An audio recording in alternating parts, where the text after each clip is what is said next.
সফলভাবে বিমান থেকে বের হয়ে আসার পরেও পাইলট আসিম জাওয়াদকে অন্য ভুবনে পাড়ি জমাতে হয়। মর্মান্তিক এই দুর্ঘটনায় দেশজুড়ে শোকের ছায়া নেমে এসেছে। তবে সর্বমহলে ঘুরপাক খাচ্ছে একটি প্রশ্ন, ঠিকভাবে বেরিয়ে আসার পরও কেন প্রাণে বাঁচতে পারলেন না স্কোয়াড্রন লিডার আসিম জাওয়াদ?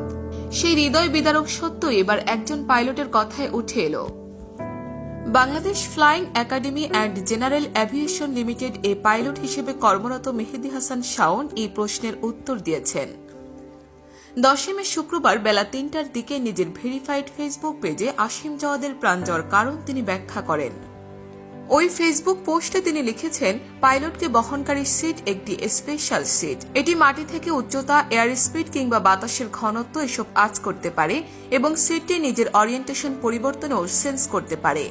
সেই অনুযায়ী গতিতে সিটটি প্লেন থেকে বের হয় ও সুযোগ বুঝে প্যারাশুট খুলে দেয় এবং পাইলট থেকে আলাদা হয়। প্রয়োজনে নিজের দিক ঠিক করে কিংবা প্রয়োজনে আরও উঁচুতে উঠে আসে। 500 ফুটের বেশি উচ্চতায় ইজেক্ট করা হলে পাইলটকে বহনকারী সিট তার টের পায় এবং সর্বনিম্ন প্রেসার ব্যবহার করে প্লেন থেকে বেরিয়ে আসে, যাতে পাইলটের শরীরে ধাক্কা কম লাগে।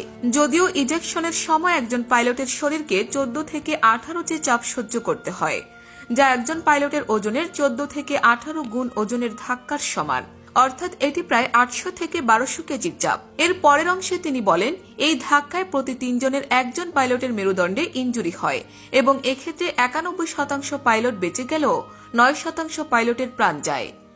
এটি মূলত হয় মেরুদণ্ড বা ঘাড় ইনজুরি হয়ে অথবা হার্টের ওপর অতিরিক্ত চাপের কারণে।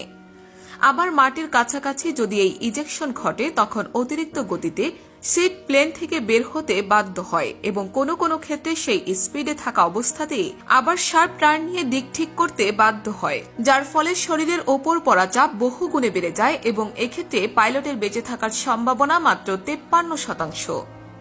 তার ভাষ্য মতে, পাইলট জাওয়াদের সহকর্মী উইং কমান্ডার মোহাম্মদ সোহান হাসান খান প্লেন সোজা অবস্থায় বের হতে পারেন, যার কারণে তার ইজেকশন সিট সোজা আকাশের দিকে সর্বোচ্চ স্পিডে বের হয়।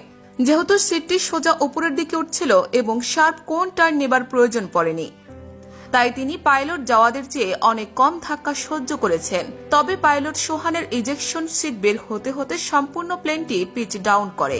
পাইলট জাওয়াদের ইজেকশন সিট একদম মাটির দিকে মুখ করে উচ্চ গতিতে বের হয়, আর সে অবস্থা থেকেই সেকেন্ডের ভেতরে সিটটির শার্প টার্ন নিয়ে উপরের দিকে ঘুরে আবার উপরে উঠতে হয়েছে, যার কারণে পাইলট জাওয়াদের শরীরকে সর্বোচ্চ ধাক্কা সহ্য করতে হয়, যেটা তার হার্টের রক্ত প্রবাহতে বিঘ্ন ঘটিয়ে হার্ট অ্যাটাকের সৃষ্টি করে এবং আমরা হারাই একজন প্রকৃত দেশপ্রেমিককে। তবে উইং কমান্ডার সোহান খানও একই ঝুঁকি নিয়েছেন বলে উল্লেখ করেন পাইলট মেহেদী হাসান শাওন। তার মতে, দুজনের সম্মিলিত প্রচেষ্টাতেই বিমানটিকে নিরাপদ স্থানে আনা হয়। তবে দেশের মিডিয়া তার নাম নিচ্ছে না বলে তিনি দুঃখ প্রকাশ করেন। তিনিও আসিম জাওয়াদের মতো সমান সম্মান প্রাপ্য বলেই মত তার। উল্লেখ্য, গত 9 মে বৃহস্পতিবার বেলা 10টা 25 দিকে চট্টগ্রাম বন্দরের পতেঙ্গা টার্মিনাল এলাকায় বিমান বাহিনীর ইয়াক 130 প্রশিক্ষণ বিমানটি দুর্ঘটনায় পতিত হয়।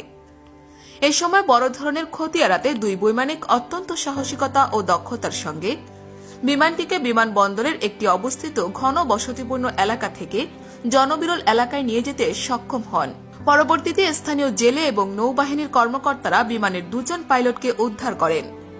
দুপুর 12:30টার দিকে বানৌজা ইশাখা হাসপাতালে চিকিৎসাধীন অবস্থায় স্কোয়াড্রন লিডার আসিম জাওয়াদ অন্য ভুবনে পাড়ি জমান। এই ঘটনায় আহত আরেক পাইলট উইং কমান্ডার সোহান এখনও হাসপাতালে চিকিৎসাধীন আছেন।